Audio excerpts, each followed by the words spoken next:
2 continental competitions and 2 informed tipsters join me for what may well be our first 2-hour episode. All that and more on today's show.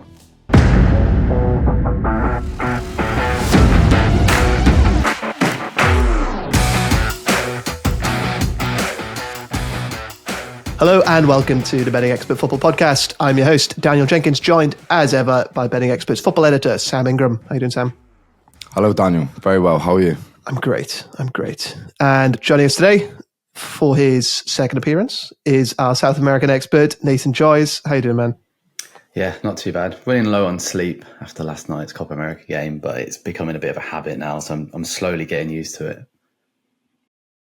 Yeah, I mean, you've got, 2 weeks left of sleepless nights watching the Copa. Oh, no one's going to see me in August, that's for sure. That's fine. Once this is done. Nathan's hibernation period will begin shortly after definitely. that. So, obviously, we've got, I wouldn't really call you a representative from across the pond, Nathan, but that's where your interests lie. And at the moment, we've got 2 major competitions going on at the same time, both in the quarterfinal stage. So we thought, why not just combine them together and make probably what will be our longest ever episode. So I'm going to go through every single game in the quarterfinal stage of the Copa America and the European Championships. I think the easiest way to do this is to just do it chronologically. But before we do that, I want to give both of you a chance to self-congratulate on what has been a very successful few weeks of winning tips. Nathan, as a guest, do you want to go first? You've had a fair few winners over the last few weeks.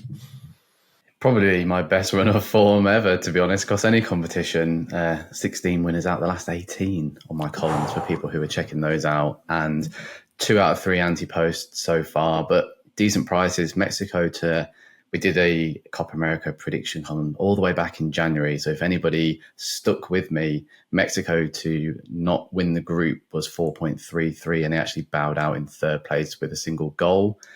A shorter price, but to me was probably just nap of the tournament. Uruguay to top the group, 1.75. Everyone overestimated the US, who actually bowed out, and Bolivia and Panama with that group. It was just ridiculous, to be honest with you. So a nice chunky price. And I think what's helped me along the way is everyone underestimating Venezuela, which we'll get into. They've been probably arguably the best team for me to watch, to be honest with you. The complete underdogs of the tournament, but they've got some good players in there. And I backed Solomon Rondon 150-1 each way top goal scorer bet, which a lot of people laughed at, but he's on 2 goals at the moment.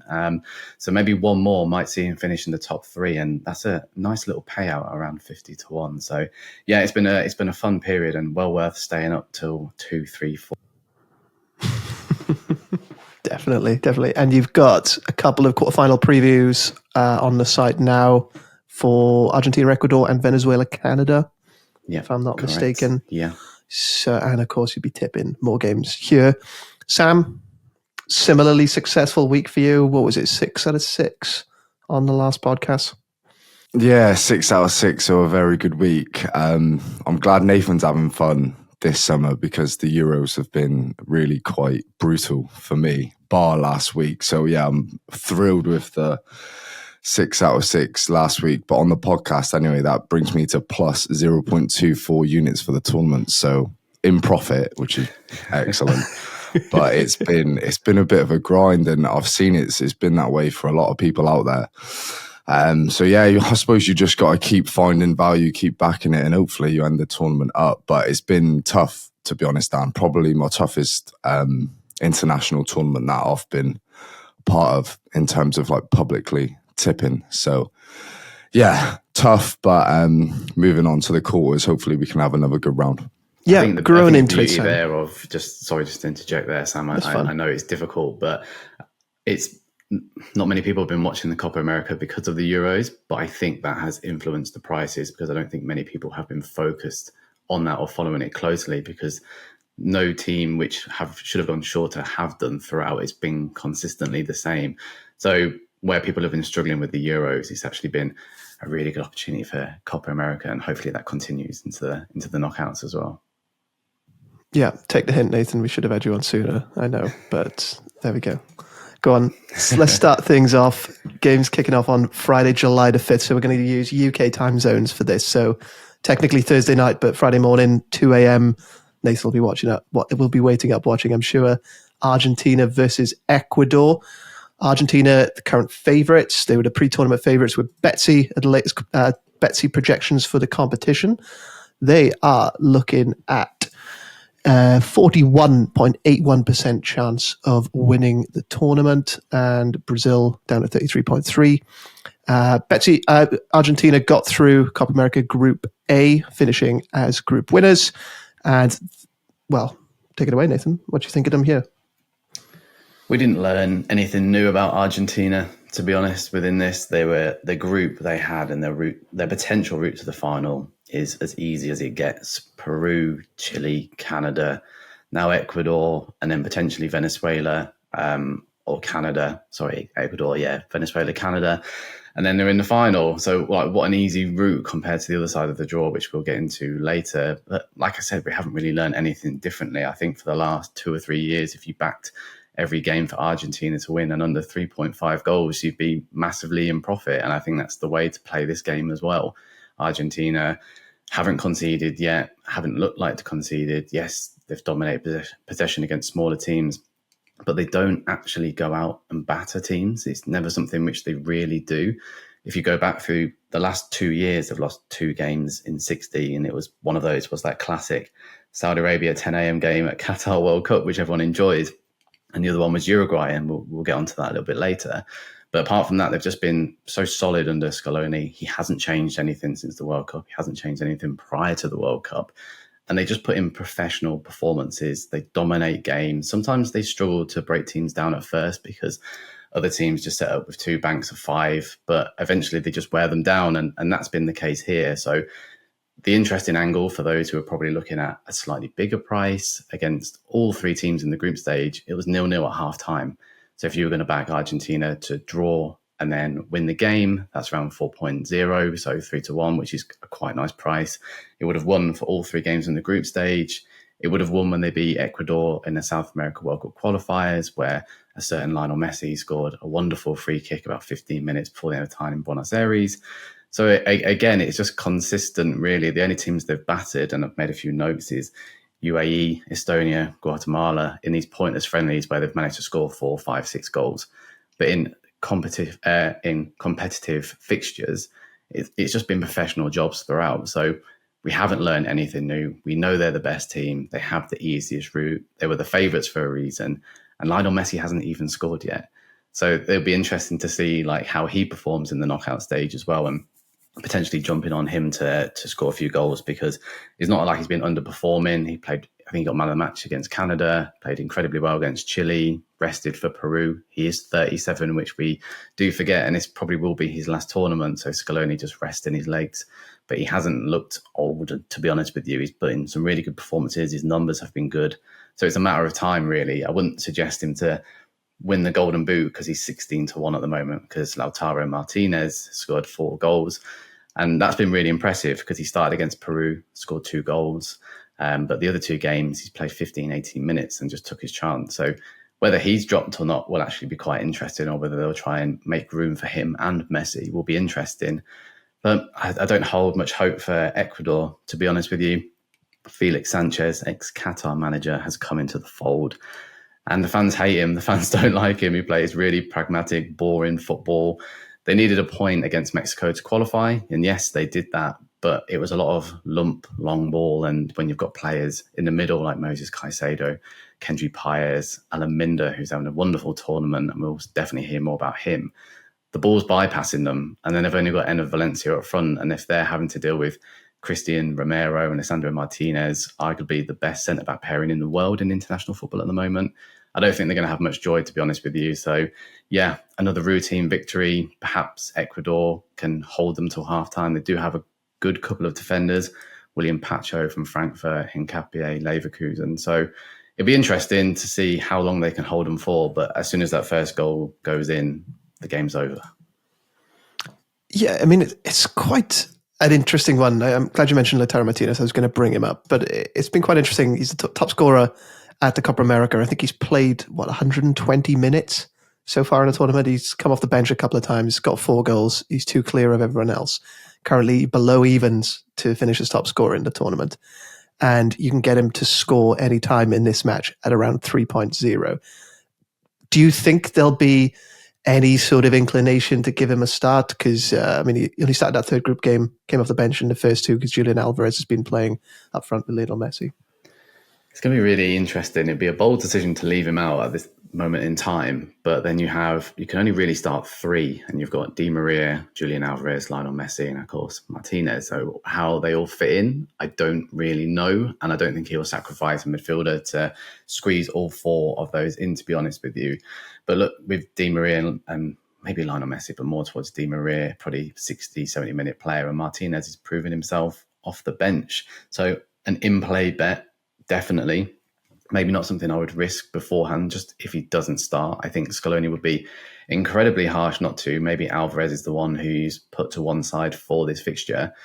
But if it's not broke, don't change it, really, is how I look at it. And if he's going to keep coming off the bench and giving them an option, and yes, you could argue that Argentina have been frustrated in the first half and they've needed somebody to come in and win the game for them. But like I said previously, these teams are just putting 10 men behind the ball. And we've seen that with England, and I'm not comparing Argentina to England at all. But when you're putting 10 men behind the ball at any level, it is difficult. But the way they are so ruthless in that final third, the passing they have and like the quickness they have between the players, knocking it about in the 1-2s is beautiful to watch. And they are the best team in the world for a reason. But they just do it in such a professional manner, which some people, if you're watching as a neutral, you may be a little bit bored at times when they go 1 or 2-0 up. But that's why they keep winning. That's why they've only lost 2 in 60 games. So I don't think it matters who starts up front and who's left on the bench. Come 90 minutes, they win this game. Fair enough. Quick word on the opposition. Nathan, Ecuador finished second in Group B behind Venezuela. I mean, they've been a team that I think, going back to the World Cup, a lot of people were expecting decent things of, the kind of flying under the radar a little bit. I remember we spoke about them when you were on the show a couple of months ago. Hasn't been the best tournament from them. They seem to be conceding a lot of goals. What's gone wrong with them so far? And do you expect them to pose more of a threat to Argentina than some of their group opponents? In the group stage, if you look at it on the surface, they haven't performed that well. Yes, they lost to Venezuela in the first game, but they had Enner Valencia sent off, and I'm not sure if you saw the red card in that game. It's really hard to decide whether it was really harsh or the correct decision. But Enner Valencia was sent off within the first 20 minutes, and he's their main hope up top, even still at his age. And I know he's back in Brazil, but he still plays incredibly well for Ecuador, and they rely on him. Now, they still went 1-0 up in that game, but the heat in these group stage games has been like 40 plus, and it's been ridiculous. So if you're trying to hold on to a 1-0 lead with 10 men for 60, 70 minutes, don't get me wrong, Venezuela were great in that second period, but it almost felt like Ecuador were always going to falter there. Turned up against Jamaica, actually played really well, probably the best football I've seen under Felix Sanchez, to be honest with you. And then maybe I'm being a bit harsh with that Mexico game because they did just need a point. So the mindset shifts, doesn't it, as the minutes start to progress, especially in that second period. But in that first South American World Cup qualifier, Argentina in Buenos Aires only beaten 1-0. Now, it was very cold at that period of time compared to Ecuador, where it's really hot. So they have that problem. It's almost the opposite to Copa America at the moment. But they held them for 75 minutes and they needed Messi from a free kick to bail them out. So if you were trying to squeeze something there, hence why I've gone for the half-time angle, I think Ecuador are good enough to hold themselves. But at the end of the day, they are relying heavily on Kendry Páez, the 17-year-old, who to me is going to be the next sort of Ballon d'Or best player of the next 10 years for sure. But already they're turning towards him to bail them out and look for ideas. But their pragmatic style of play limits how many touches he's getting on the ball, how he can influence the game. And I just feel like Argentina are just going to swarm them, to be honest. So I've done my best there to give Latry a little bit of positivity, but I just can't see anything but Argentina coming out on top here. Fair enough. Just to recap, Nathan's number one tip for this is Argentina to win and under 3.5 goals. And if you want something a little bit longer, it's a draw at halftime and Argentina to win at around 4.0. Sam, any comments on this match before we move on to the first and biggest of the Euros quarters? No, in all honesty, Dan, I've not really been keeping up with Copa America, but like Nathan said earlier, maybe I should have been, but my full focus has been on the Euros. But to be honest, we've got a bit of time now between now and the quarterfinals to kick off, so maybe I'll start looking over in that tournament. But no, nothing to add. Fair enough. Right. So, first Euros quarter, probably a little bit unfortunate that it's coming this early in the competition. I think it's the final everyone wants. Probably the two strongest teams in the tournament so far. Spain versus Germany. Spain got through that round of 16 match. I think they have been the most impressive team, I think, Spain so far. They beat Georgia 4-1. Germany, 2-0 win over Denmark last Saturday. Sam, we both fancied Germany so far before the tournament kicked off, but Spain have grown into it. They've just got so many options in that squad. This is going to be a really big ask for Germany if they are going to win it. Do you think the winner of this match will win the tournament? Potentially. Going back to the final that everyone wanted, you sat with two Englishmen on this course, so I'm not sure that's quite correct, but we'll carry on. This is a pretty tough one to kick off with. Two of the tournament's heavyweights, two of the most impressive nations within that rung of teams pre-tournament that you thought might be right there till the end. And well, actually, you might not have had Spain down as one of those teams that you really fancied to win the tournament. But we said on the pre-Euros betting guide pod that Spain were a team that should be amongst the most exciting this summer. In Williams and Lamau, they've got two attacking outlets that are direct bundles of pace and offer that youthful exuberance, and that folds a mix of bravery, fearlessness, and also quality in spades. And Spain are really tidy technically. That's no surprise. They likely always will be. It's ingrained in their youth setups and academies throughout the country. That's how the Spanish view football being played. That's their approach to the sport. And in Germany, our anti-post pick, Dan, they started the tournament superbly. Not so good against Switzerland, but made light work of a stubborn, if not exceptional, Denmark side in the round of 16. And now this is a real test for the squad and for Julian Nagelsmann, who hasn't been at this stage of international competition before, of course. And I see this fixture as one where either side will butt heads and not give too much away for large periods of the game. It shouldn't really be an open encounter where both go for the jugular unless we see an early goal. And I reckon it will fit into like a tight, nervy category where a low-scoring win or draw is the likely outcome. Now, the bookmakers can't split the two sides. Spain at 2.62, Germany at 2.75. So the draw at 3.20 is a runner, I think. And if we look at the Euros betting guide from Betting Expert, since the Euros began in 1960, there have been 91 knockout matches with an average goals per 90 strike rate of 2.38 goals per game. And since the millennium, 38 of 51 knockout games have gone under 2.5 goals.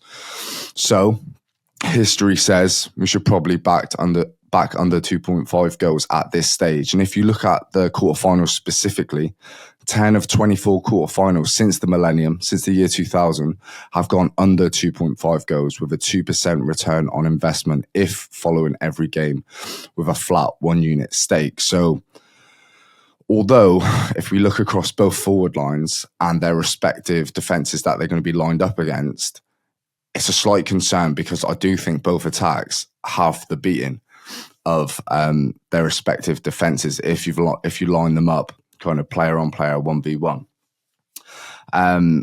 But looking at the goal line, it's set at 2.5 goals, and I thought it may have been set at 2 goals. You can get under 2.5 goals at 1.83 on Bet365. With the likely route I think the game will take, with it maybe staying 0-0 throughout the first half, maybe into the second half. And with the underline at a backable price, despite it being a quarterfinal, despite it being two heavyweight nations, and despite all the historical stats that I've gone through, I think I'm going to take that. Now, you've got Musiala, Spain's wingers. They can really unlock a tightly packed lowish block, mid block, which is a concern.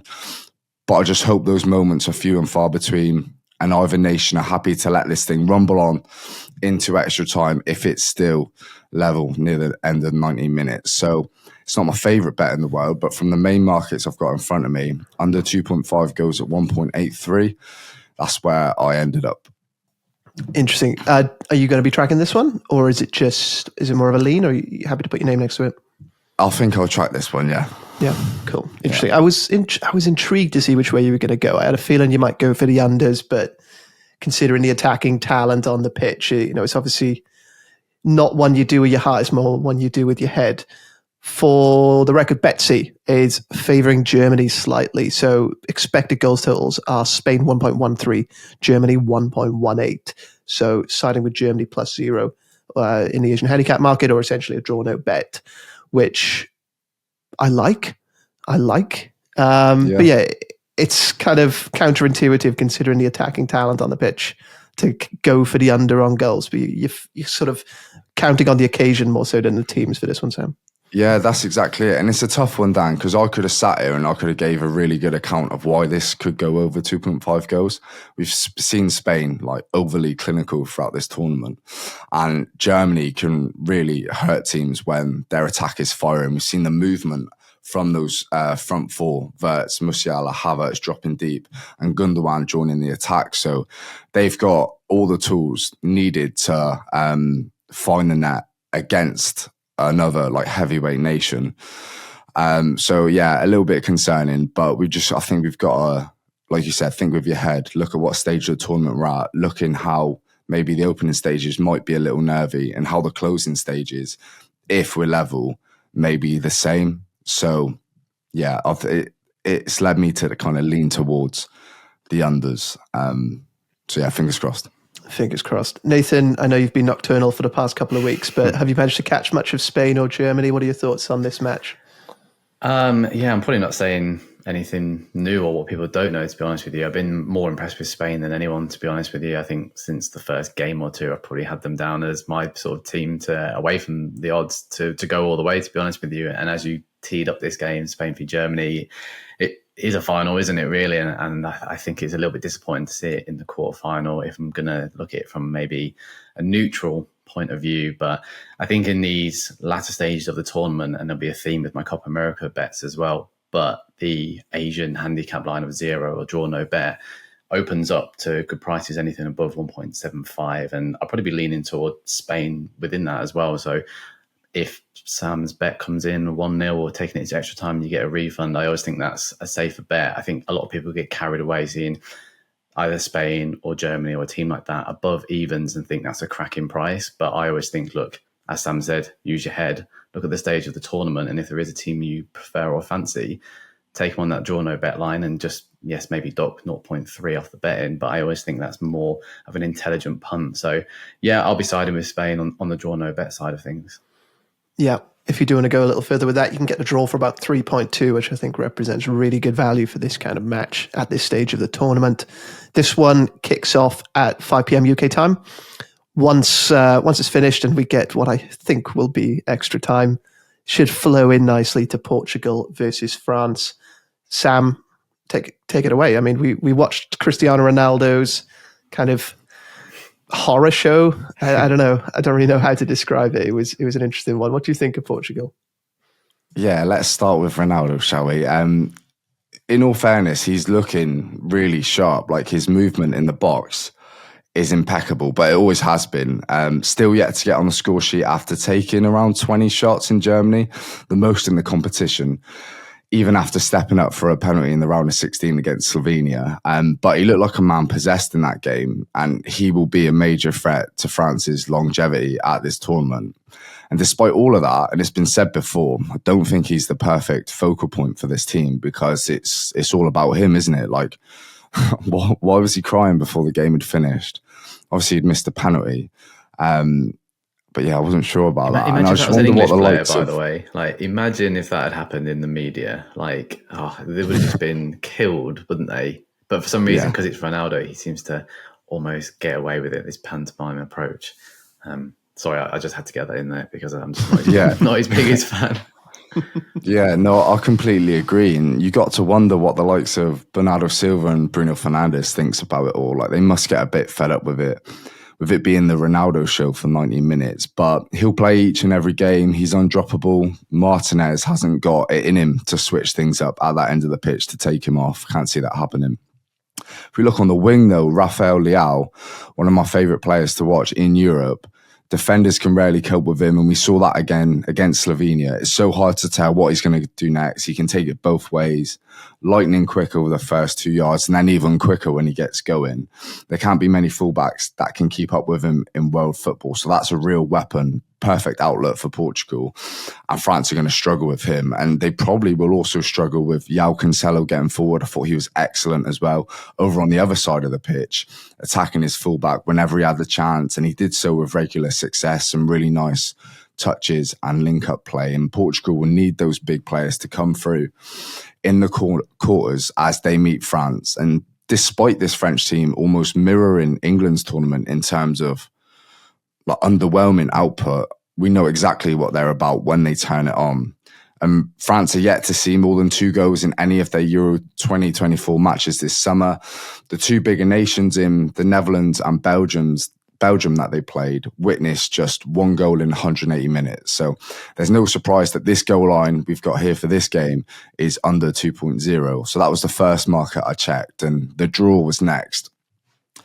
In our betting guide, it states that backing the draw at the quarterfinal stage of the World Cup and Euros since 1998 would have returned a whopping 21.8% ROI from 19 out of 58 games being tied come 90 minutes at this stage. Now, that's big, obviously. So the draw at 3.10 was a consideration for me. But saying that, I'd also not be too surprised to see a 1-0 either way, more so in France's favour. So I've kind of swerved that, although I like the price. I think this will be a good game for cards. There are no booking markets out right now, but I'm sure either side will be happy to oblige in terms of bookings. They met at the last Euros in the group stage where it ended 2-2. France received 4 cards to Portugal's 0 then. Looking at other markets, we've got markets out already for player shots and shots on target. You can get 1 Ronaldo shot on target and 1 Kylian Mbappe shot on target for 1.90. Don't think that's awful. You can get 3 Ronaldo shots and a shot on target at 1.83. That's also okay. Portugal seek him out time and time again in the final third. It's a clear instruction from Martinez. There's regular crosses in the box, and we've already mentioned his movement and willingness to get on the end of those deliveries. Something a little safer, leaning towards like my pragmatic side in a price point where I usually find myself punting. You can get under 3 goals and 2 Ronaldo shots at 1.80.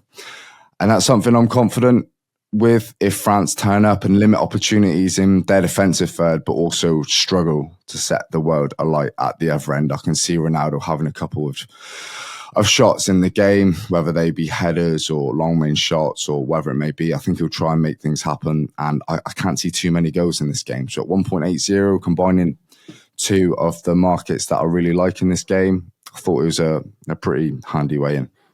Yeah, I'm not expecting too many goals either. The Betsy projection for this match is a little higher than the bookmaker goal line, looking at about 2.25. 2.21 for this one, giving a slight advantage to France, but the value bet is actually Portugal plus a quarter in the Asian handicap market, which I was quite surprised at. Sam, on Ronaldo, Musharraf Ongar on the Stadio podcast, I thought had a really good kind of view on this. I think he called Ronaldo, it's essentially it's a monarchy within this Portugal team. It is getting a bit sort of Emperor's New Clothes, especially after that game in midweek. I think he might struggle here. He's coming up against a France side that has conceded an average of 7.3 shots per game so far, which is the second lowest in the tournament. These are good centre-backs for France. Really, really good centre-backs. I know he's had a lot of shots so far, but are they just going to limit him? His movement's great, but I think he has lost a decent amount of zip in his stride. He's not as fast.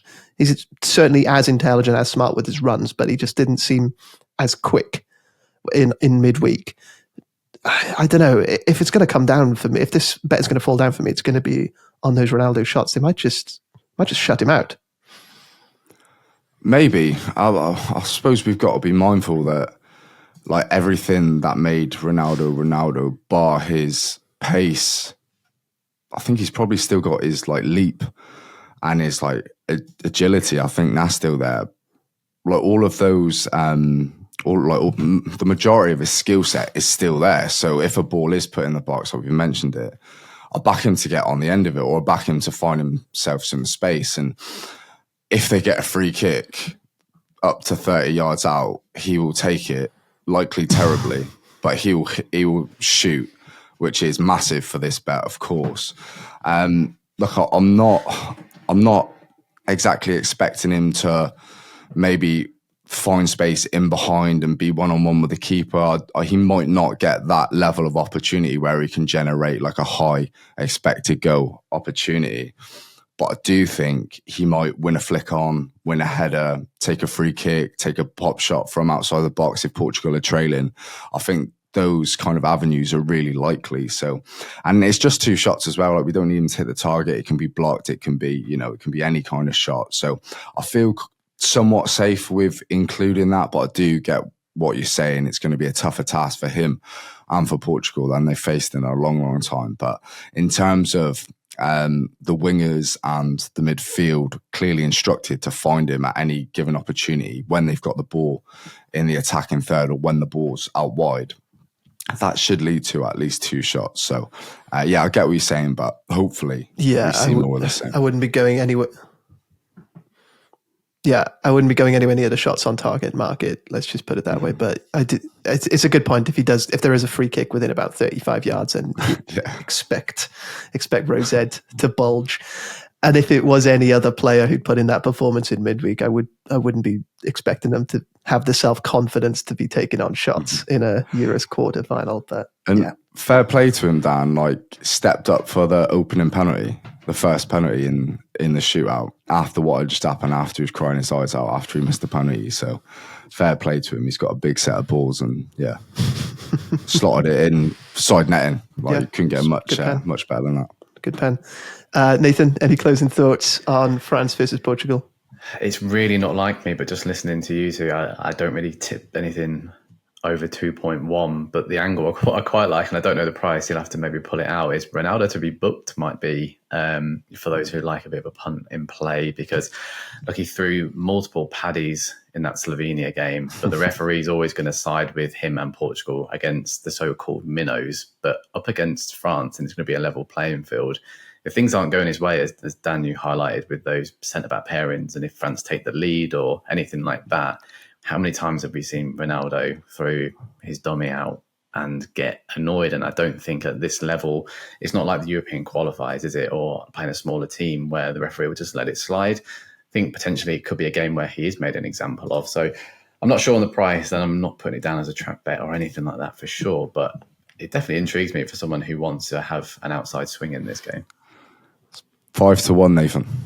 Sold. Right. Yeah, it kind of took my job then, Sam. I was going to say that, but it's fine. Sorry. So once the game kicks off at 8 p.m. UK time, should finish about 10, 11 p.m. If we get some extra time, which we may do, then I think people have got, you can probably get in like an hour or so of sleep before Venezuela versus Canada, 2 a.m. Saturday. Nathan, take it away. People will be too excited to sleep for this one. Get a coffee, stay up and tune in and watch a Venezuela masterclass. Honestly, this will be the best tip I'll probably put for the rest of the tournament in terms of Venezuela draw no bet. I think it's around 1.84, maybe 1.87. I'm not 100% sure. I can't remember. Apologies. But CONCACAF teams have been awful, and Venezuela are a team massively on the up. Venezuela won all 3 of their group games, finishing top for the first time ever in their history. Their win against Ecuador in the first round was the first time in 166 attempts that they went a goal behind and won a match out of Venezuela. This is a completely different team to the ones we've seen in recent years. Last Copa America, 15, 16 players dropped out with COVID, or between staff and players, but like a day or two before the tournament. And then they are the only nation which have never made it to a World Cup. And I think all of those implications, everyone just thinks Venezuela are rubbish, and they are anything but that. They've got Fernando Batista, Argentinian coach, And what I really like about Batista is his willingness to change a game. Gareth Southgate, please listen to this, okay? If things aren't going his way, even if they're not winning at half-time, he will look and make changes with his style of play, with his wingers, his attacking options, okay? And read the game. And that's how you get the edge in modern day football, rather than all these looking at different quarters and being too technical. He actually just looks with a naked eye to see what actually is working and what isn't. And he's brave and bold enough to make these changes. And what I've really liked about Venezuela is their bold, high press, high energy, ruthless nature in the final third. They've got so many attacking options. Ones we've probably heard of in terms of Jefferson Soteldo, who plays for Gremio, Jefferson Savarino, who's at Botafogo and was in the MLS with Real Salt Lake City last year. They haven't really been their best players, to be honest with you, but they're good attacking options.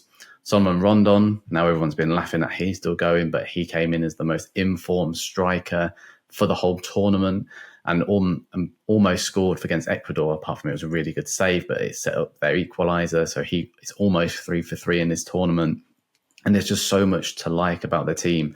And I think because a lot of the players have gone just under the radar, Eduard Bello, who plays his football in Mexico, scored the acrobatic equaliser against Brazil in the South America World Cup qualifiers. Let's not forget that they went and drew with Brazil in Brazil, and they've only lost one in the South American World Cup qualifiers as well. So this hasn't been by fluke. Group B was almost the group of death between who's actually going to qualify out of this. Everyone expected Mexico to win it. Everyone expected Ecuador to challenge them, and Venezuela were an afterthought. And they've just bossed it, to be honest with you. Smashed Jamaica with a couple of rotations in the last game to finish top and go into this. Now, as we've seen with CONCACAF teams, the US, the first Copa America hosts in history to bow out of the group stage. Mexico obviously didn't perform. Costa Rica haven't either. Obviously, Panama did very well to get through, but that was because of the US falling short. Now, Canada in their group squeezed through with a -1 goal difference. They scored 1 goal. And the only reason why they're here is because Chile massively underperformed. And I think they only anti-post which let me down, but they had a man sent off in their game against Canada, as did Peru. And Peru are massively on a downward spiral. I think the difference between South American teams and CONCACAF is huge and vast, and not many people expected that. So, look, Canada have come into this and they lost 2-0 to Argentina in the first game, but Argentina's XG was 3.38. They missed a hatful of opportunities. That should have been 5 or 6-0. That was the message I came from it. And I woke up in the morning and all the local news and journalists were saying how well Canada fought defensively. And if Argentina were a bit sharper, that could have been 4 or 5-0. So they came up against Chile and Peru, who underperformed, but in those games they finished with 10 men, and Canada just got the win against a really, really poor Peru and have squeezed through here. And I think coming up against Venezuela, they're going to fancy their chances, but that'll be completely naive, to be honest with you. Venezuela have so much quality in the attacking third for this level.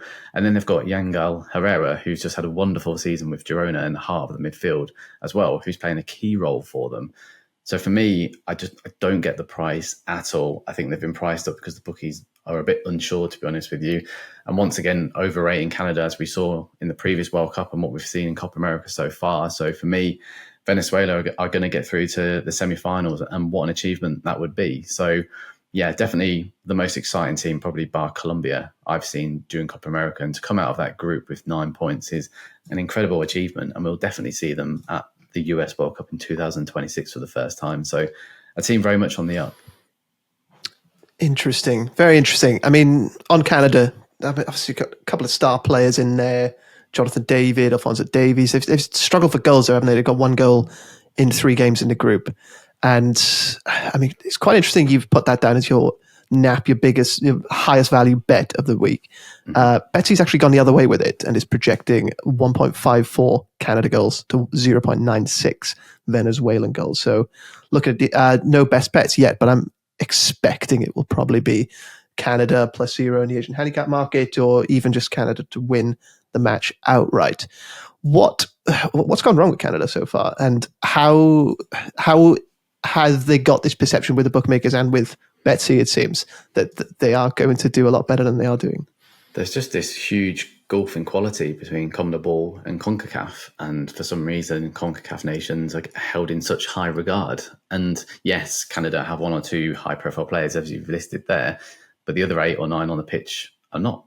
And it's really interesting because Jesse March, who's the manager for Canada, which people may not know, he came out after like the first couple of games and he said, okay, we need to learn how to get up to speed here with the physicality and the pace and the power of South American nations. Now, I touched upon Peru. Peru, at the bottom of the South American World Cup qualifiers after 6 games, scored 1 goal, which was a header at home. They've been diabolical. Yet until they had that man sent off, they run Canada ragged. They didn't know Canada were all over the shop, to be honest with you. And if Peru had somebody who could put the ball in the back of the net, apart from 41-year-old Paulo Guerrera, or 41, he's still somehow going. We spoke about Ronaldo, didn't we? But Guerrera doesn't know how to quit, to be honest with you, but they don't have anyone else. If they had somebody else who was capable of putting the ball in the back of the net and they decided to keep 11 players on the pitch, Canada wouldn't be here and we wouldn't be talking about them. So the fact that Peru run them ragged and Chile should have beat them, to be honest, they were really disappointing. They've just squeezed through here accidentally. And yeah, once again, I'm so surprised by the odds here. I'm firmly in Venezuela's camp. I think the bookmakers have got it completely wrong. But on that draw no bet or Asian handicap 0 line, I just think it's a wonderful price and it's one I'll be probably hammering over the next couple of days. Yeah. 2 big takeaways from this podcast are going to be back Venezuela, and if you're 40, maybe stop playing for your country. I think that's probably going to be the 2 takeaways. Sam, any thoughts on Venezuela, Canada before we move on to the England game?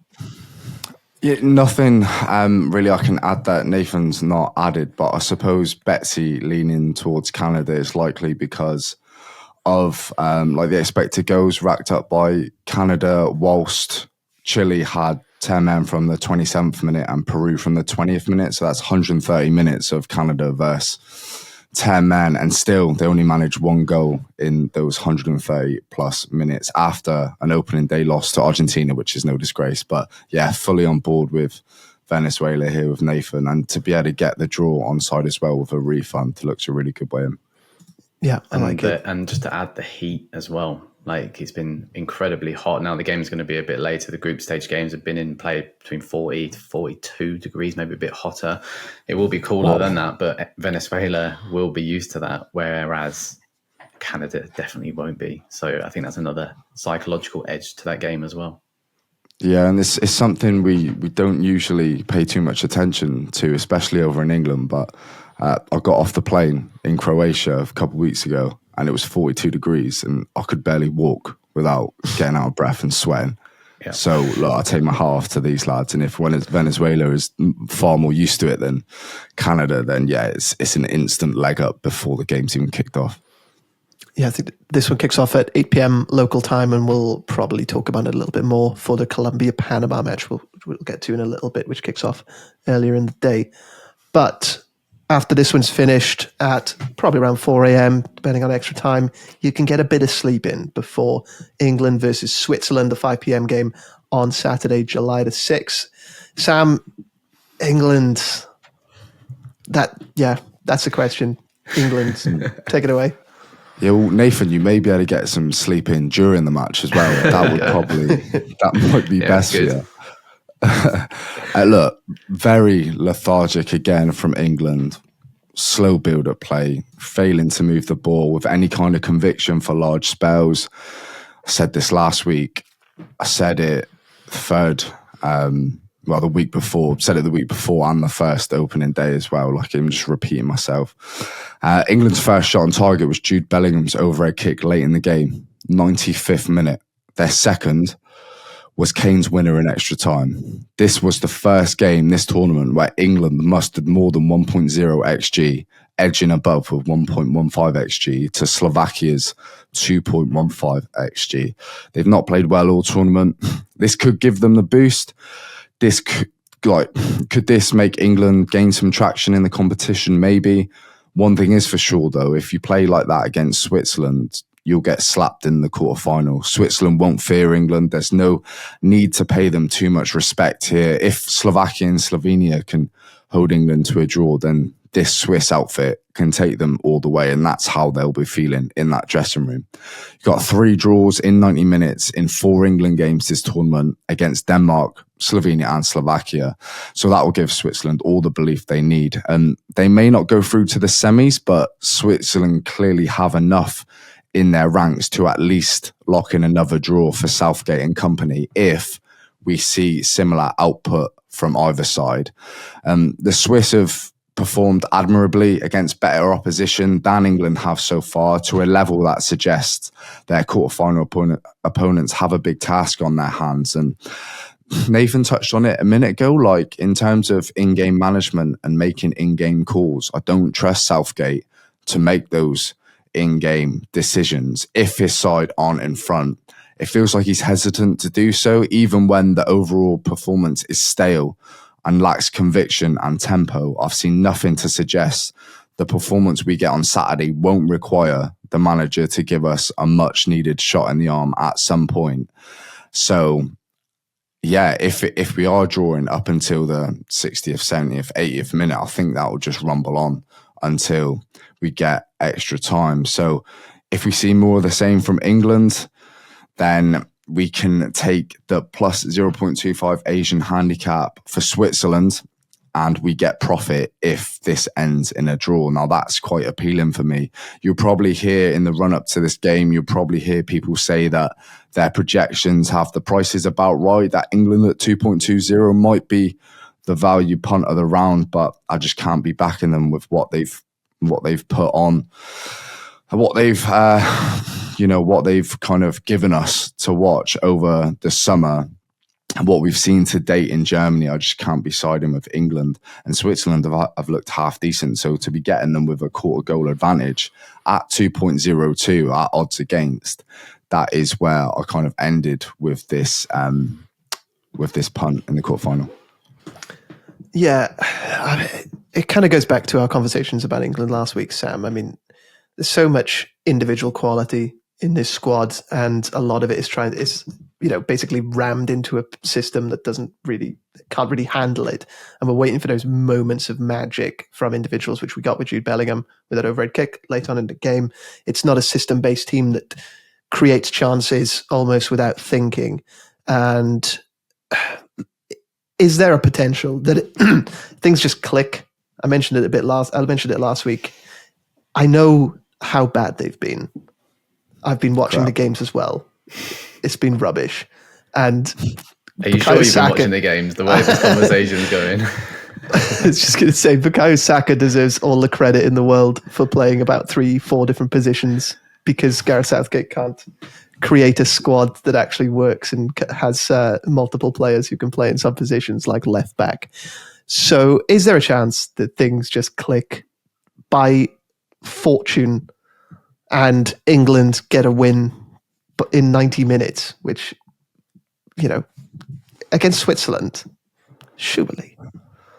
Potentially, Dan, but I think for that to happen, I don't think it's just going to magically click. I think something needs to change, and I can't see. I don't know what that is. I don't get paid the big money to make the changes and beat Switzerland, so I don't know. I don't know whether it's a change of formation, new personnel, but something needs to change, I think, to see an improved performance from England. Ivan Toney really impressed me when he came on. Could we get him and Kane on the pitch and mix things up a bit, really kind of shock Switzerland in our approach? Potentially. Can't see Southgate doing that.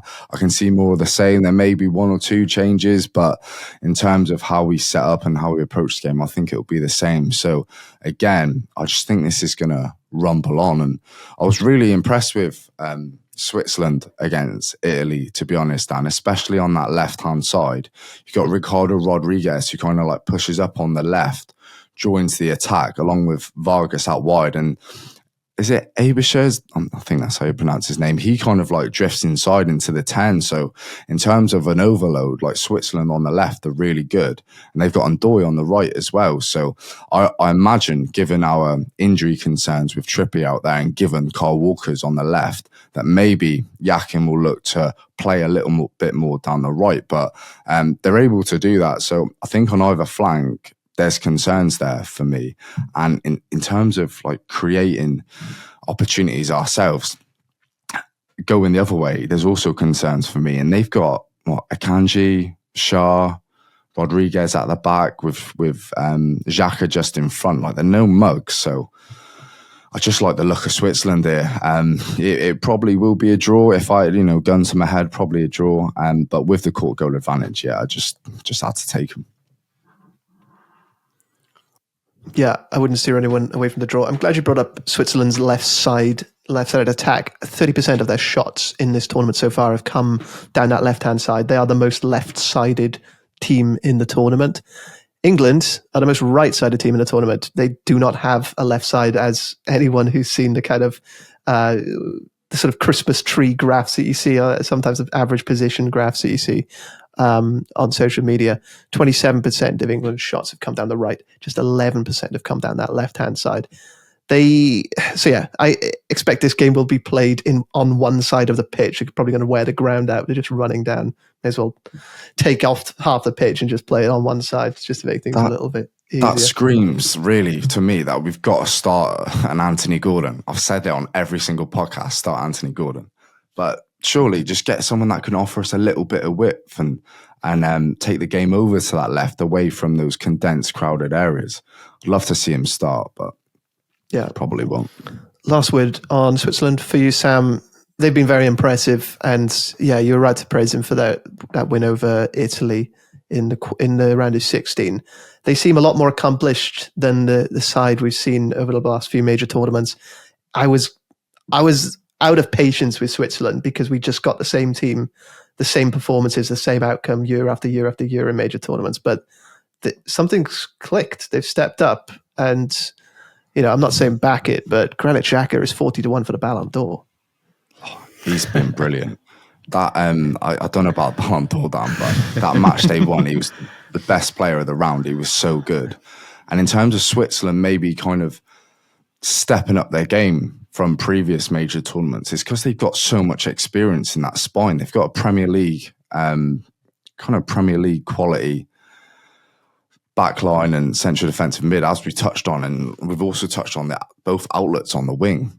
And they're really quite good in terms of individual quality. So I'm not surprised they're pulling up some trees at this tournament. Yeah, he's 25-1 to win player of the tournament the year 2024. If you want to be a bit more conservative with it, but we'll see. Nathan, any thoughts on England versus Switzerland before we move on to the last Euros quarter? Plenty of thoughts, but I don't want this podcast to be 3 hours, to be honest with you. I'd probably take, from the betting angle, I'd probably take it a step further and go 2.50. I think for draw no bet on Switzerland is a cracking price. It's for Switzerland coming into this, like we've touched upon all their players, but I actually think a bit of an unsung hero is Remo Freuler next to Xhaka. I think he sits in that role and mops up perfectly, to be honest with you. It didn't work out for him in the Premier League, but in this Swiss team, he's really performing, but all the praise is going to Xhaka, which maybe deserved, but a bit of an unsung hero in this side. And I think for me, before the last game for England, I wanted them to play a team who's going to come out and attack them more. But I think the 4 games England have played, I think they're going to run scared, to be honest with you. I think the lack of changes Southgate made, people may say he's stubborn, but I do think he runs scared, to be honest with you. I think from the 60th minute onwards, I think he knew he was a condemned man. I don't think he thought making any of those changes was going to help him out. I didn't think anything he was going to do was going to influence the game. And that Jude Bellingham goal was unbelievable and gave us 30 seconds, 60 seconds of pure joy, but he probably shouldn't have been on the pitch for me. I think Harry Kane's been awful. I think even Tony came on and did exactly what he was meant to be doing all tournament. In the 94th minute, he come on. And Southgate's painted himself out to be, all the conversations, whether he's done this on purpose to steer towards Tony being angry at him for coming on in the last minute. First of all, too right. What is he doing between the 60th and the 70th minute? I don't know why he's coming on, but I think it was very much Iceland vibes. I think Southgate knew England were heading home and he was almost preparing for that. Otherwise, you are throwing 3 or 4 changes on, aren't you, with Bowen, Gordon, etc. But I think if it goes with the same approach, Bellingham's been horrendous this tournament. Yes, he scored that wonderful goal, and it's a case of, well, you need to keep him on the pitch. I mean, how many times is that moment ever going to happen ever again? The answer is 0. Harry Kane's been dropping so deep and his first touch has been horrendous. Even Tony came on and was unbelievable with that. He was winning free kicks, holding it up, playing it to the wingers, which is exactly what we need. And if you brought Gordon into the equation, maybe that's the perfect scenario. But I just don't think Southgate is going to make the changes, to be honest with you. And the defending was outrageously bad for both the goals. The goal and just throughout the second 2 halves, it was just all over the shop. If that Kyle Walker, all those scenarios he got himself in, if that was Trent, imagine the press and how much they would have got at him for that as well. And it just shows that Southgate can't read a game, because that second half was all England down the right-hand side, and Kyle Walker was playing as a right winger when you've got Trent, who's the best crosser of the ball, probably maybe in Europe, the world, I don't know, available to you to put balls in the box. But we kept floating the ball in from Phil Foden time and time again, and nothing happened from it. So I think the fact that I've been calling for England to play a stronger team, I'm actually against that now. I think Switzerland will go out, attack. They have the players there. They won't fear England. And it could be a bit of an embarrassment, to be honest with you. So one more bet. I'll try and finish on a bit of a positive angle for a betting podcast. But whoever comes in at centre-back alongside John Stones, I'm not 100% sure who that will be. But the way Walker and Trippier in the last game got people in trouble, especially Walker, like England centre-back, probably not Stones, but whoever comes in, I'm not sure who that'll be, so I can't name a name. So keep an eye on the starting lineup to be booked. Could be a good bet, to be honest with you, especially how Switzerland attacked down that left-hand side, as you've said.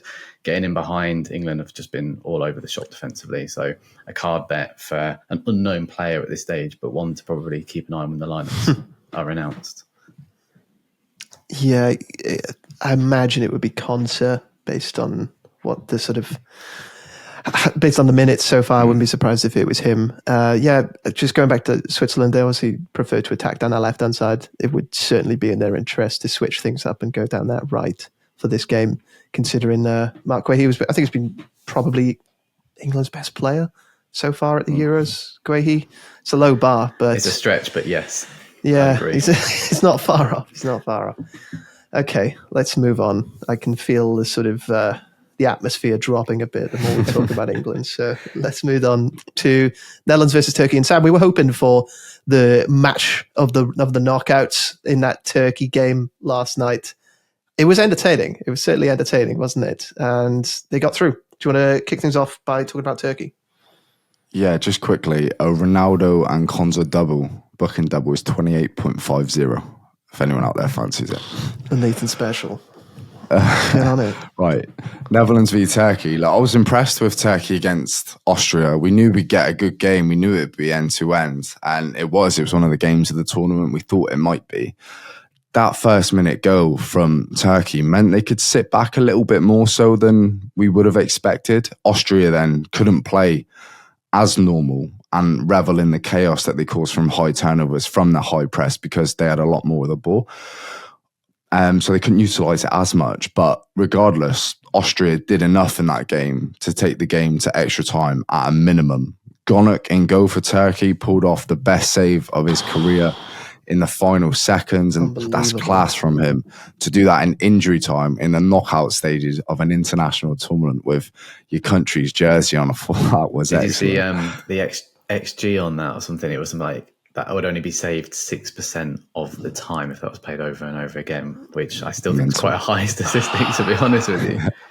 Yeah, my Austria win double chance bet absolutely ruined by that save, but killed me. I was on Austria to qualify and over 2.5 goals, so absolutely done me that. I definitely wasn't celebrating that save, but fair play to him, it was brilliant.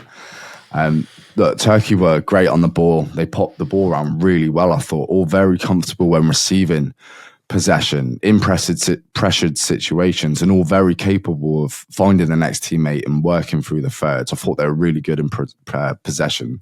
Arda Güler's left-footed delivery from set pieces and his football intelligence overall belongs to someone twice his age, and his set piece delivery was immaculate, so good. And he found Demiral to score the second fastest goal in Euros history. It was the fastest goal in the knockout stages at the Euros had ever seen. And Demiral ended up with a brace.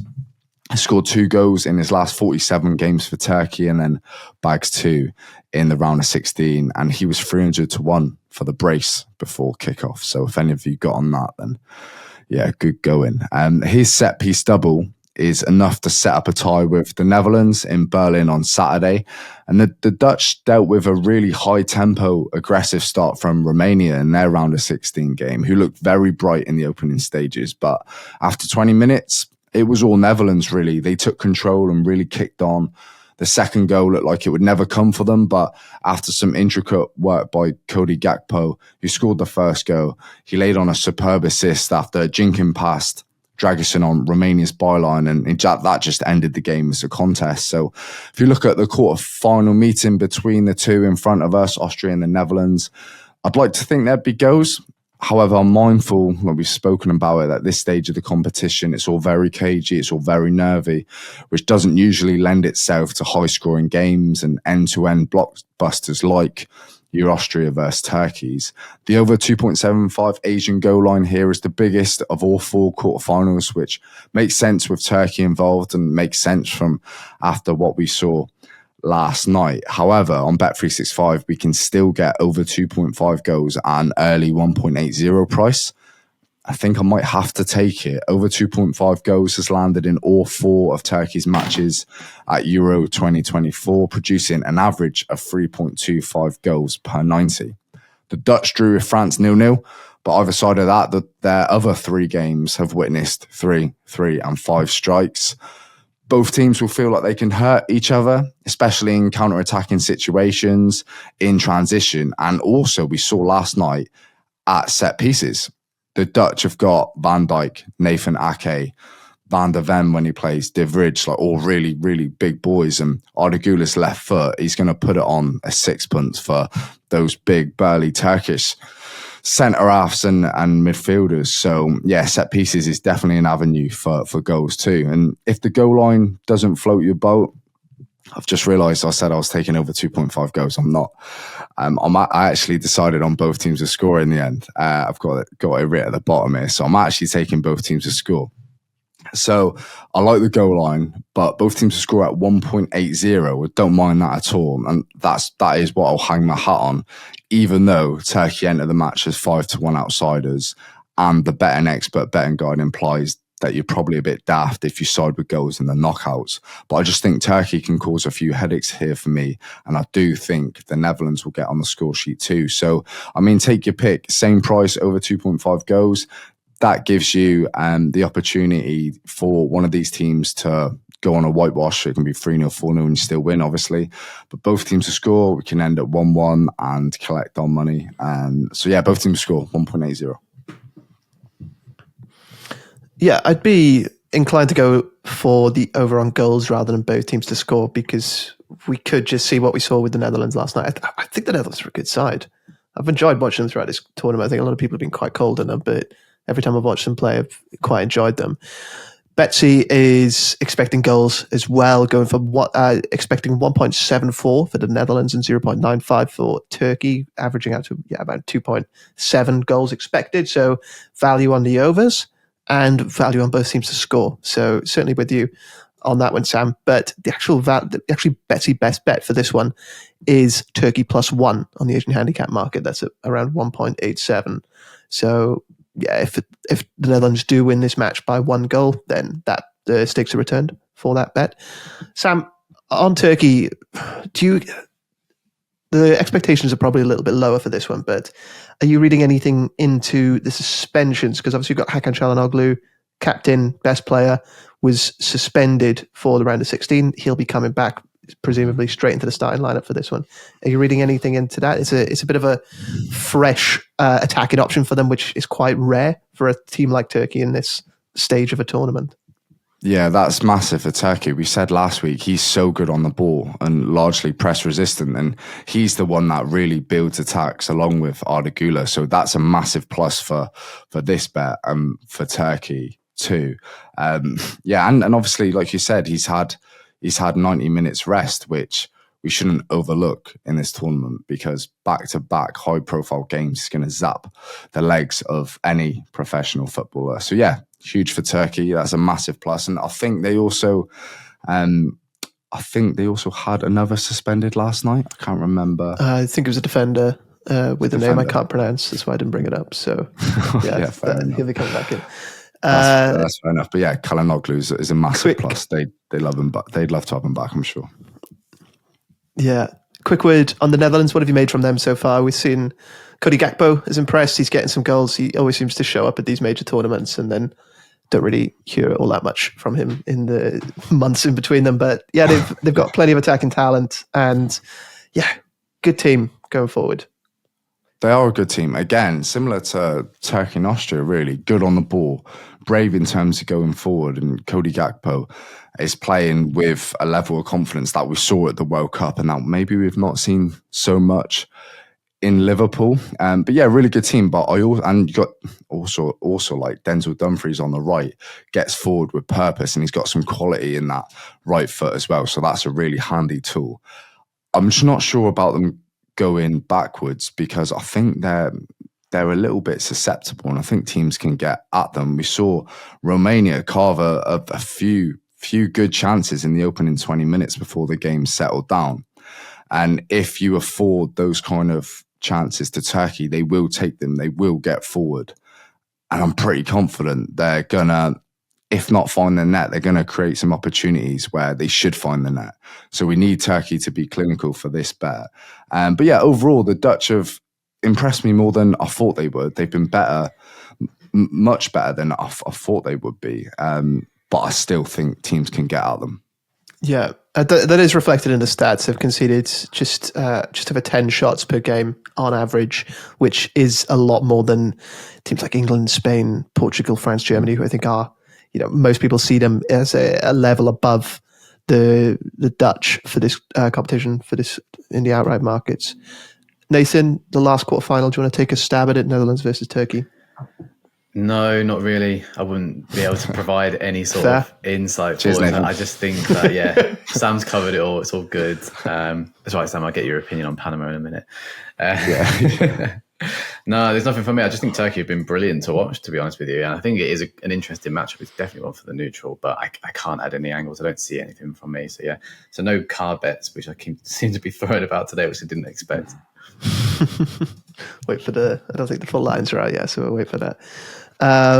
Moving on, that game should finish by about 10 p.m. unless there's extra time, in which case probably about 10:30, 11:15, straight in, 11 p.m., Colombia versus Panama. Nathan, it's the penultimate quarterfinal in the Copa America. Take it away. Colombia have been rewarded for topping a group with Brazil in it, and they get to play Panama in the next round, which, do you know what? They deserve it. 26 matches in a row unbeaten now, which stretches over 2.5 years.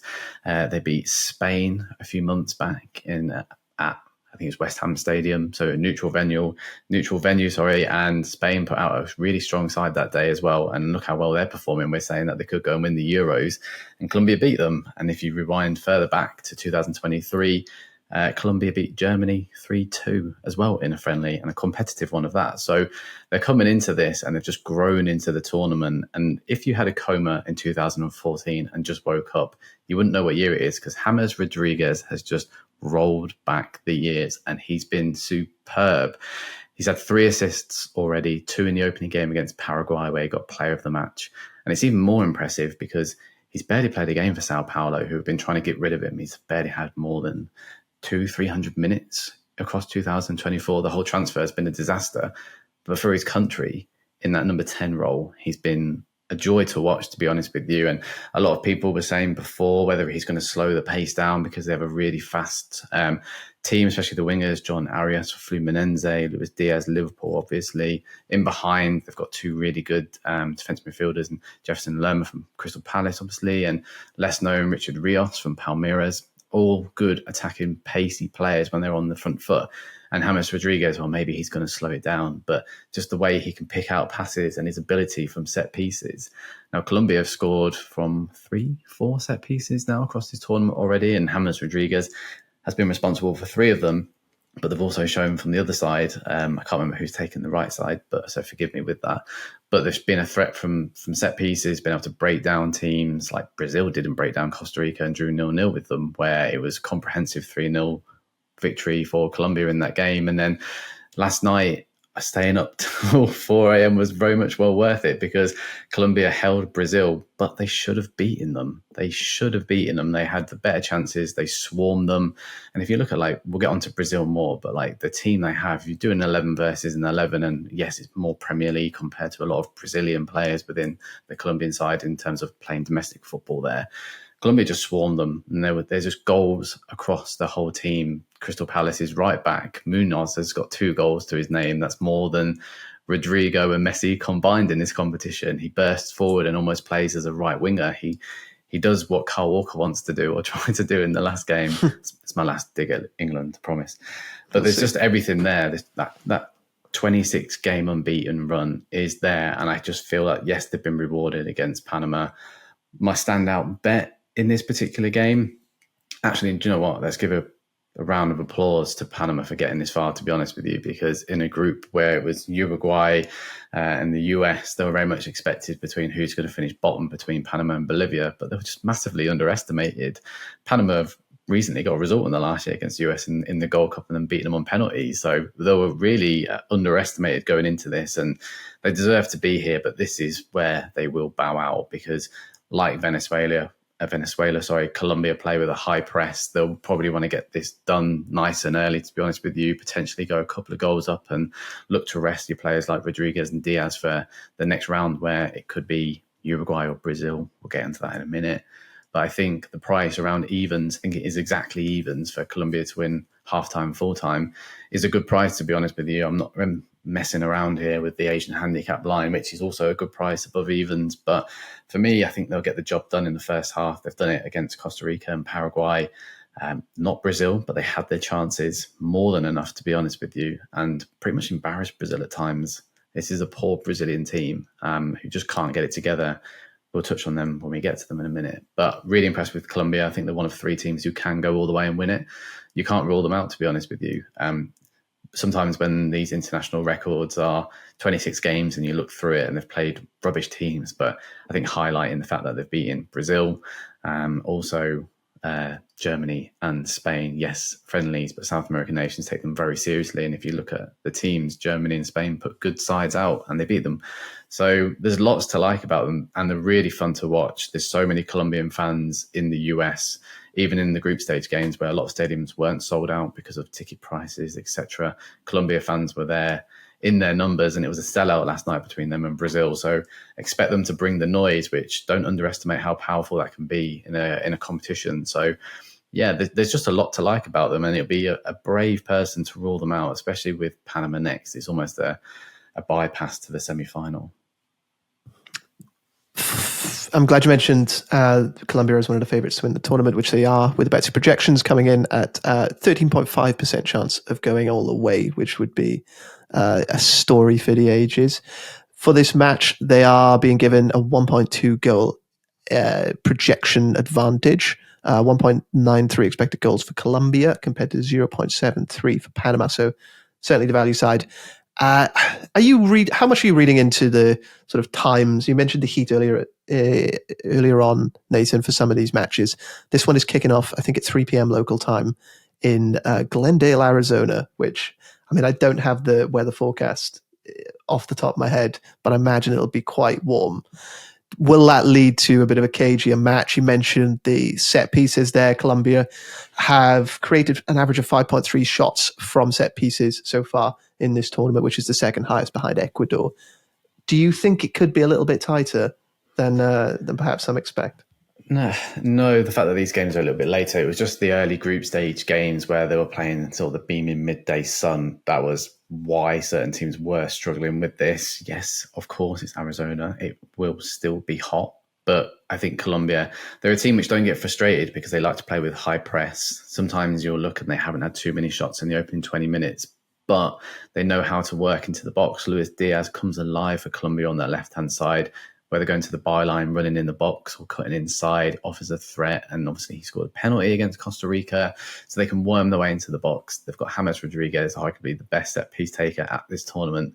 He's still only 32, by the way, which is quite surprising. I think he turns 33 in and around the final, so I'm sure there'll be a few stories around that if that's the case. But they just have options. And I think that's what makes this bet a little bit better in terms of if they do get frustrated at times, they have set pieces. It's not a case of them just trying to work through. And I think the high press will sort of break down this Panama team who, look, fair play to them. They have performed incredibly well, deserved the win against the US. Yes, they had 10 men, but then they had to beat Bolivia and the pressure was on, and Bolivia are awful, but they put 3 past them. So they're a team who deserve to be here, but they have come unstuck here by landing on a harsh side of the draw, really. I think the only team they would have probably fancied is Venezuela, but even they would have been underestimated. So the fact that they've come out of the group stage is their fairy tale story, to be honest with you. Fantastic. Sam, any thoughts on this one? No. Good stuff. Great podcasting, guys. Loving this. Nathan's pick is Colombia halftime, full time at 2.0. Let's move on to the final match we're going to be covering on this podcast. Is on Sunday, July the 7th, technically Saturday night for those in the UK. That's at 2 a.m. finishing off what would be a feast, a footballing feast of a day if you do want to stay up for 12 hours watching football, which I imagine some people on this podcast will be doing. Uruguay versus Brazil. Nathan, shades of kind of Spain versus Germany here. We got 2 of the real big guns coming up early, but probably a little bit earlier than some would have hoped. I don't want to put words in your mouth, but is this, obviously Colombia, you got Colombia to contend with, but could the winner of this match go on all the way to the final to take on Argentina? I think outside in, you could say shades of Spain versus Germany, but for me, there's only one team I'm looking at, and it's the anti-post pick of Uruguay. I've just not been impressed with Brazil at all. Brazil had an opportunity last night to make a statement to show that they can compete within this tournament against the best, and they were lucky to get a draw, to be honest with you. And I almost feel a bit sorry for Uruguay because they've topped their group and then they have to play Brazil. But at the same time, I think again, similar to Argentina, we've not learnt too much with Uruguay. They've gone about the business incredibly well. And maybe Darwin Núñez could have scored a couple of extra goals for us, especially for the top goal scorer bet. But everyone together has performed admirably or above expectations, to be honest with you.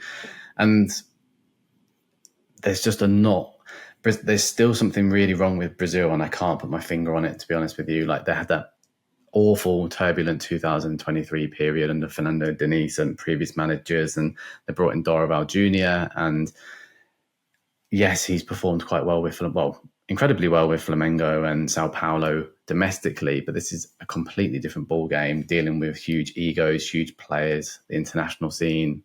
Brazilians will tell you that they're not all that bothered about Copa America, but they will be for this. And Dorival Jr. just hasn't got it together. I mean, if you look at the midfield 3 last night, Bruno Guimaraes, João Gomez, and Luis Paquetá, okay, 2 out of the 3 are probably, you would lean towards more world-class, and maybe being a bit generous with Guimaraes there. But they got run ragged by Colombia's midfield, where a lot of them played domestic football in Brazil or Crystal Palace's Lerma, for example. And then Richard Rios, who's been massively underrated for Palmeiras, and I expect a move for him at some point across to Europe because he has that in his locker. But Vinicius Jr. is suspended for this game, which I think is huge. But as I say that, he's wildly underperformed for Brazil for a long time now, and there's a lot of expectations coming into this tournament. I don't need to tell you how well he's done for Real Madrid this season and favourite to win Ballon d'Or and that, but this could take a small dint in it because within his first 19, 20 games for Brazil, he'd only scored 3 goals, and he was awful against Costa Rica, then scored 2 against Paraguay, and then he was awful last night. There's just no sort of like plan with Brazil when 1 or 2 step up, 8 or 9 falter. And against Colombia, they were a bit rabbit in the headlights at time. And at that stage of the tournament, for a Brazilian team to be struggling against, and I'm not doing any discredit to Colombia because I think they're excellent, but I think a lot of people are just looking at Brazil being like, well, Brazil win everything. They should be going through to the final of every competition they play in. But if anyone listened to our first episode we did and we highlighted all the problems which are going on with Brazil, I won't repeat myself. People can go back and listen to that. But Dorival Jr. approached this tournament and came out and said, we needed to work a lot defensively on our team and almost let our front players do their thing. Now, that's really concerning because that was my approach on Football Manager when I was in secondary school, to be like, right, well, I'll set up here and then buy all the best players and hope they work. For a Brazilian manager to be doing that, I get that, because against Mexico and the US in preseason, in the pre-tournament friendlies, they were conceding goals left, right and centre. worrying defensively. But then against Costa Rica, they knew that they were never going to attack. They were never going to score. And yes, you could probably play that game 100 more times, and Brazil will probably win 80 of those. But there's just something lacking there. When Rodrigo played really well, Vinicius Jr. went hiding. Vinicius Jr. went hiding. Rodrigo went missing. Now, Savio's stepped up and performed pretty well for them, to be honest with you. So he's been the most exciting player. But it's just that midfield battle for me. Yes, they've got big names, but if you think about it, maybe I'm going to be showing my age here. The fact that João Gomes, who I think is a good player, is starting for Brazil. Like it's not really. There's a lot of pressure when you play for Brazil. We say there's a lot of pressure when you play for England, but Brazilians take the friendlies really serious and everything else. The weight of expectation. I think they've got away with it before because they've had these huge names in the past, and now the fact that João Gomes is starting regularly over Douglas Luiz, which I don't really get. But yeah, Vinicius Jr. is going to be suspended for this. And Marcelo Bielsa is going to be relishing this. They beat Brazil 2-0 in the World Cup qualifier. Yes, under a different coach, but Brazil didn't have a shot on target. And if you look at Uruguay's midfield of Valverde, Ugarte, De La Cruz, obviously Núñez up top, the wingers, he's trusting young wingers in Araujo and Pelestri to sort of use their pace as well and buy into this really quick play and dominate teams. There's so much to like about them, and they've scored a few set pieces as well. And I just think they're going to suffocate Brazil. They're going to not just squeeze through. I think I'm going to be more pragmatic with my betting approach here, because on the Asian handicap 0 line, draw no bet, I think they're above evens, 2.060, something like that, which to me is probably my second best bet after Venezuela, to be honest with you. I just think Brazil falter here. And I think because it is Brazil, bookmakers are sort of being more lenient with them, but they haven't impressed for a few games now. And that was in the pre-tournament. And in a group with Paraguay, Costa Rica and Colombia, you would have fancied them to at least finish with 7 points, but outscoring Colombia, and they didn't do that. That result against Costa Rica was incredibly poor. Paraguay are probably a team who might miss out on the 2026 World Cup, just to put a bit more perspective behind how poor they are at the moment. And Colombia are just playing with a lot of freedom and fun, and that's what Uruguay will do as well. So fully expecting Uruguay to go through here, which would be great, because the original outright column was Argentina, where yes, I've gone with the favourites, and Uruguay each way at around 6.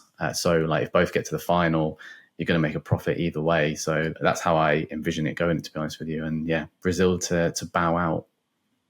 Interesting. Betsy is siding with Brazil, giving them 1.4 expected in this compared to 0.96 with Uruguay, which again, I think the Copa America lines are a little bit off and not really in line with what we've seen in the tournament so far. Everyone's focused on Euros, you see, so there's an opportunity here. Yeah, that's it. Even Betsy doesn't have eyes. It's sending them the wrong way, really. It's fixated on Euros. So, yeah, it's an unusual Brazil squad. I think I counted there were 9 players who played against Colombia the other night who have played in the Premier League, which is strange. And you mentioned João Gomes. You've got Andres Pereira coming off the bench, making a couple of substitute appearances. In this game, they're coming up against a Uruguay midfield that is stacked with quality, playing for some of the best sides in Europe. It feels like a bit of a mismatch. What's going on with Brazil? Why are there so many English-based players? I mean, obviously we talked about this on our podcast a couple of months ago, but obviously a lot of clubs in England are shopping in South America, so that maybe that is inevitable. But it does feel like Brazil's best players aren't really playing at the best clubs, or Brazil starting players. Sorry, I should say. It's quite interesting because Ronaldinho and Rivaldo came out and made comments about this. Ronaldinho came out and said that he was not going to be supporting the national team or watching any game at Copa America because of how boring they are. And that's a huge statement. And he put that out on Instagram as well. So it was on his personal account. So it wasn't like anything had been sort of manipulated by the media. He did come out and say, this is awful. I don't want to be part of it. And then Rivaldo came out and said, yes, all these players are going to the Premier League now rather than La Liga, for example, where he actively came out and said, where you're in the Premier League, they sort of wrap you in cotton wool, tell you you're the best player in the world, where in La Liga, there isn't that sort of mentality with the players. So everyone's moving across to the Premier League for money, fame, whatever you want, but it's damaging the national team, to be honest with you. And we're seeing that. They're in a huge transition period. And I think because they just brought in the new manager and beat England at Wembley and drew with Spain, everything was like all of a sudden fixed. And it wasn't, to be honest with you. 2 decent performances doesn't bail you out of a bit of a national crisis. But the main point really is that Endrick has played, and I've got it here in front of me, 35, 40 minutes. Now he scored 3 in 3 games where he came off the bench in all of them. But you need to give him, he got 5 minutes against Colombia last night, 12 against Paraguay when they're already 4-1 up. Like, what an opportunity to get him into the team. And I was and ahhing whether he was going to be starting Copa America, and he's just been an afterthought. And I think Brazilians are going a little bit mad about that, to be honest with you. So for me, he needs to feature against Uruguay if Brazil are going to get an opportunity. But then you are sort of throwing him in when he's had barely any minutes and putting a lot of expectation on him, which he has dealt with. But this is a completely different ball game. But the fact that he's not been playing is massively concerning for me. But I thought it was interesting that it wasn't just one player who's come out, like 2 huge key players in Rivaldo and Ronaldinho had a lot of negative thoughts and comments to say about the national team a week or 2 before the tournament started, which never really bodes well, does it? No, I mean, 2 former ex-players criticising the national team, that's child's play as far as England are concerned. But it is quite interesting. Who do you think is going to be coming in for Vinicius Junior then? Do you think it will be Savio? Or I remember you mentioned in our previous podcast that you sort of expected Endrick to have a breakout role in this tournament and kind of set the world alight. But he hasn't played. Yeah, I don't see it. I think he will go Rafinha, Rodrigo, Savio, to be honest with you. And Savio has been a breath of fresh air, to be honest with you. Rafinha scored an incredible free kick against Colombia. But aside from that, a bit like Jude Bellingham, didn't do anything else in that particular game. I said that I was going to get my last England dig in. I lied. But just because you have a moment of magic, I think you're going to need at least 2 moments of magic to beat Uruguay. So I think that will be the front 3. But they don't have an out-and-out striker, which is frustrating for the whole Endrick debate again, because they're all fluid, which can work when a team is on the up. But when a team is struggling to sort of get an identity, and for me to be saying that Brazil have lost their identity is huge. That is a crisis. And they need a number 9 to come in and start scoring goals for them. And now they've got Endrick. Vitor Roque hasn't even made the team, maybe because of his limited minutes of Barcelona. But for me, one of them would be starting or having more of a say, to be honest with you. I like the approach. And yes, they've got huge names there. But for me, you have to have an out-and-out number 9, especially in a tournament like this. Coming up against Uruguay, I think they'll come unstuck. I think they just lack somebody who can score 10, 20 goals a season. And yes, you could say that for Rodrigo and Vinicius Junior, but the performances are so up and down. And Vinicius Junior has continuously disappointed in a Brazilian shirt. Obviously, he's not going to be here for that. But the same with Rodrigo. He'll have an amazing 90 minutes and then won't turn up for the next game, which is bizarre because he turns up week in, week out for Real Madrid. So something's not quite right there. And similar to what Sam said, I don't get paid the big money to sort these problems out. But just from watching these games, even I can see from the naked eye that there's huge problems within the starting 11, maybe with the management, the camp, and everything's settled under Bielsa. So for me, the line of above evens for draw no bet for Uruguay just screams value, to be honest. Yeah, something isn't right with Brazil. I do want to just probe you a little bit more on Uruguay. Mm-hmm. From the outside, I mean, there's always, from this sort of very European-centric viewer here, there's always this sort of fascination with Marcelo Bielsa and his methods and his teams. But at the moment, they do seem like a proper team, Uruguay. They seem to be clicking. I think they're the top scorers at the Copa America. They bagged 9 goals in the group stage, eye-catching 5-0 win over Bolivia. They're a good side, Uruguay. Really fun to good watch. Side. Really fun to watch. They're similar to Colombia, to be honest with you. And it would have been interesting to see them maybe play the US first, because they rotated a little bit and still came out on top, and all the eyes were on the US. The fact that they played Panama, then Bolivia first, they were expected to win those and hammer them, and they did. And I think that 3-1 result against Panama was actually more impressive than we actually thought at first. I think everyone expected 4-5, 6-0 perhaps, but obviously Panama snuck through in second place, beat the US, and they've looked more. They look above average, shall we say. So they're just a complete package. There's no reason why they can't be looking ahead to 2026 because they've got a young squad in there. No one's particularly aging. Like, they've now replaced Luis Suarez and Cavani with Darwin Núñez, who is a completely different player under Bielsa. He loves operating with him. Top goal scorer in the South American World Cup qualifiers. Yes, he's only scored 2 this time round, but that won't be his last goal. If he makes a statement against Brazil and gets a goal or 2, then our anti-post bet looks great there as well. There's just so much to like about him. Professional, Galacticos all over the pitch, if we phrase it in that way. And I think they could head into the next World Cup with a real opportunity. And if I'm saying that, then they have to sort of at least get to the final of Copa America.